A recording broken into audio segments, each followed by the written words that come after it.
This is another in my series of countdown lectures to the end of the world. 9 days to go.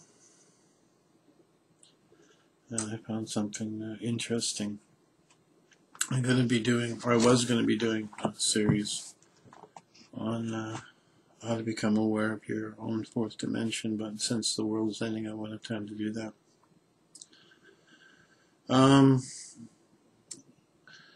This short lecture is based on the premise that the reason we think the universe is three-dimensional is we only have developed 3 forms of receptivity. And these are paralleled up with the first, second, and third dimensions, where we have the point, the line, the surface, and the cube. The next step in that theory is that all three-dimensional objects are points on a line in the fourth dimension and are actually all connected somewhere we're not able to perceive. And that we know nothing about things in themselves.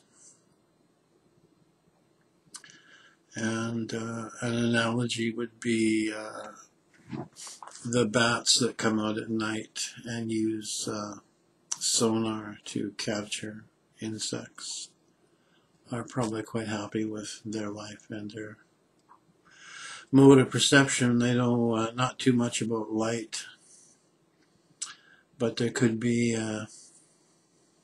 scientists, biologists out there with lighting and cameras and capturing them and tagging them and doing things with them. And to them, these would be beings they could barely perceive it, if at all. They might get a two-dimensional radar picture of something back, but the ability to think beyond their box into beings that live in daylight and control electricity and look up into their own starry sky and wonder what is a pretty big stretch for a bat. And it's a similar-ish kind of situation for a human being because he's let himself be smallified into a meat body to take the leap up into the fourth, fifth, and sixth dimensions. So I'm going to be doing a series on that. This is a little bit about that. It's skipping the first third of the theory, but it leads to something nice. So, from 1912, translated from the Russian, in order to exactly define the relation of our psyche to the external world and to determine what in our receptivity of the world belongs to it and what belongs to ourselves, let us turn to elementary psychology and examine the mechanism of our receptive apparatus. The fundamental unit of our receptivity is a sensation. This sensation is an elementary change in the state of our psyche, produced, as it seems to us, either by some change in the state of the external world in relation to our consciousness, or by a change in the state of our psyche in relation to the external world. Such is the teaching of physics and psychophysics. Into the consideration of the correctness or incorrectness of the construction of these sciences I shall not enter. Suffice it to define a sensation as an elementary change in the state of the psyche, as the element, that is, as the fundamental unit of this change. Feeling the sensation, we assume that it appears, so to speak, as a reflection of some change in the external world. The sensations felt by us leave a certain trace in our memory. The accumulating memories of sensations begin to blend in consciousness into groups, and according to their similitude, tend to associate, to sum up, to be opposed. The sensations, which are usually felt in close connection with one another, will arise in memory in the same connection. Gradually, out of the memories of sensations, perceptions are compounded. Perceptions, these are, so to speak, the group memories of sensations. During the compounding of perceptions, sensations are polarizing in two clearly defined directions. The first direction of this grouping will be according to the character of sensations. The sensations of a yellow color will combine with the sensations of a yellow color. Sensations of a sour taste with those of a sour taste. The second direction will be according to the time of the reception of sensations. When various sensations constituting a single group and compounding one perception enter simultaneously, then the memory of this definite group of sensations is ascribed to a common cause.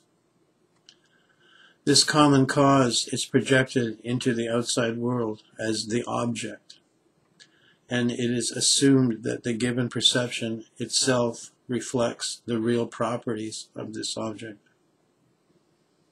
Such group remembrance constitutes perception. The perception, for example, of a tree, that tree. Into this group enter the green color of the leaves, their smell, their shadows, their rustle in the wind, etc. All of these things taken together form, as it were, a focus of rays coming out of the psyche, gradually concentrated upon the outside object and coinciding with it either well or ill. In the further complication of the psychic life, the memories of perception proceed as with the memories of sensations. Mingling together, the memories of perceptions, or the images of perceptions, combine in various ways. They sum up, they stand opposed, they form groups, and in the end give rise to concepts. Thus, out of various sensations experienced in groups at different times, a child gets the perception of a tree, that tree, and afterwards, out of the images of perceptions of different trees, there emerges the concept of a tree, i.e. not that tree, but trees in general. The formation of perception leads to the formation of words and the appearance of speech. The beginning of speech may appear on the lowest level of psychic life during the period of living by sensations, and it will become more complex during the period of living by perceptions. But unless there be concepts, it will not be speech in the true meaning of the word. On the lower levels of psychic life, certain sensations can be expressed by certain sounds. Therefore, it is possible to express common impressions of horror, anger, pleasure. These sounds may serve as signals of danger, as commands, demands, threats, etc., but it is impossible to say much by means of them. In the further development of speech, if words or sounds express perceptions, as in the case of children, that means that the given sound or the given word designates only that object to which it refers. For each new similar object must exist another new sound or new word.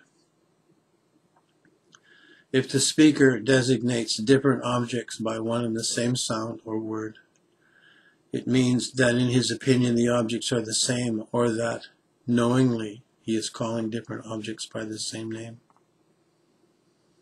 In either case, it will be difficult to understand him, and such speech cannot serve as an example of clear speech. For instance, if a child call a tree by a certain sound or word, having in view that tree only, and not knowing of the trees at all, then any new tree which he may see, he will call by a new word, or else he will take it for the same tree.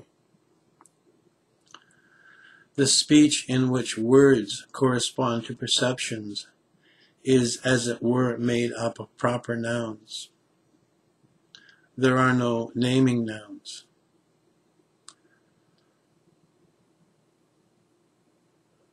Just verbs and adverbs. And adverbs themselves have the character of proper nouns. That is, they apply to a given action, to a given quality, or to a given property. The appearance of words of a common meaning in human speech signifies the appearance of concepts in consciousness. Speech consists of words, each word expressing a concept. Concept and word are in substance one and the same thing. Only the first, the concept, represents, so to speak, the inner side, and the second, the word, the outer side. Or as Dr. R.M. Buck, the author of the book Cosmic Consciousness, says, a word, a concept, is the algebraic sign of a thing. It has been noticed thousands of times that the brain of a thinking man does not exceed in size the brain of a non-thinking wild man in anything like the proportion in which the mind of the thinker exceeds the mind of the savage. The reason is that the brain of a Herbert Spencer has very little more work to do than has the brain of a native Australian. For this reason, that Spencer does all his characteristic mental work by signs or counters which stand for concepts, while the savage does all or nearly all his by means of cumbersome recepts. The savage is in a position comparable to that of the astronomer who makes his calculations by arithmetic, while Spencer is in the position of one who makes them by algebra. The first will fill many great sheets of paper with figures and go through immense labor. The other will make the same calculations on an envelope with comparatively little mental work. In our speech, words express concepts or ideas. By ideas are meant broader concepts, not representing the group sign of similar perceptions, but embracing various group perceptions or even groups of concepts. Therefore, an idea is a complex or an abstract concept.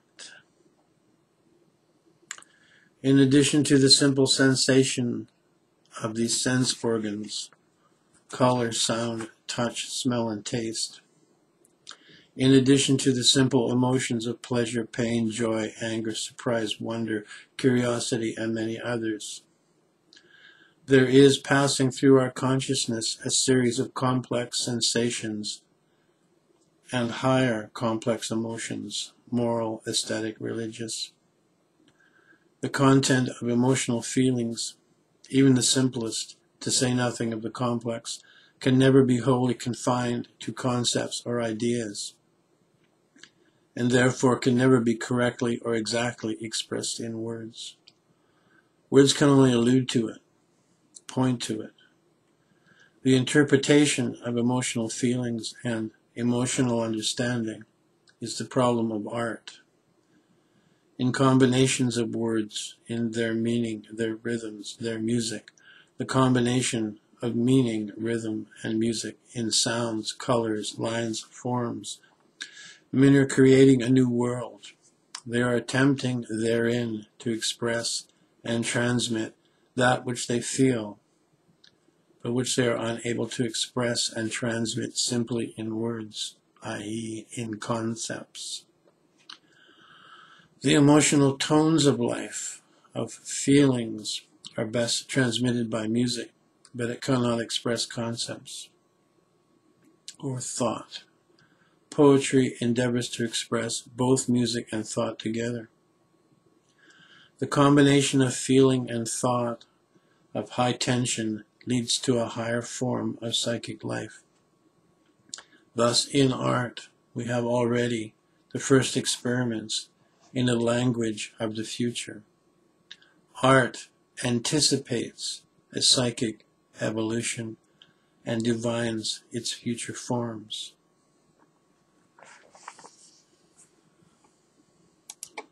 Here we have another philosopher saying that artists are creating the future. And a backwards proof of this is generally artists can't make any money doing what they're doing because they're creating the future. And people don't really believe in or know much about future because they haven't listened to the rest of my lectures on having your own fourth dimension. But all those paintings from the past that now sell for $1 million, $5 million, $20 million in the future from the time when the painting was made are given their due. People realize there was something going on there. So if you are an artist of any kind, please get busy. It's been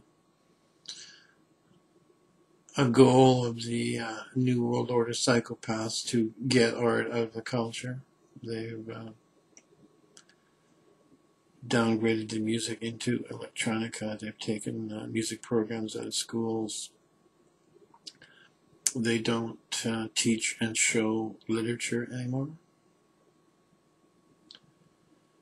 And there is a reason for that, which is this is another arm of keeping people away from spiritual development.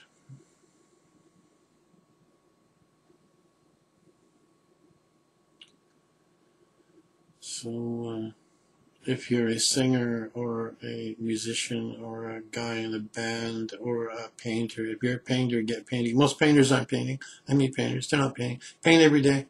Get up your butt and paint every day.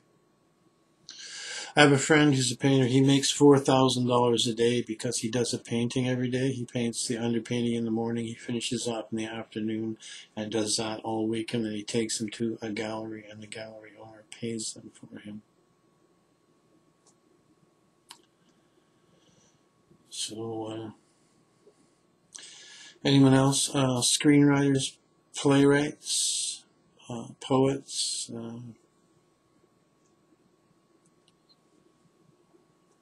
even tapestry makers, collage makers, jewelry makers. I have two lady friends who are jewelry makers. They make wonderful, not only is it wonderful looking jewelry, it's actually good for your body. They're crystals and wire thing creations that align and improve your energy. What is their reward for that? It's nice. So please get busy, and as Anelia Ben says, contribute to uplifting the vibrational tone of the planet, which is what I hope is really going on in these last days.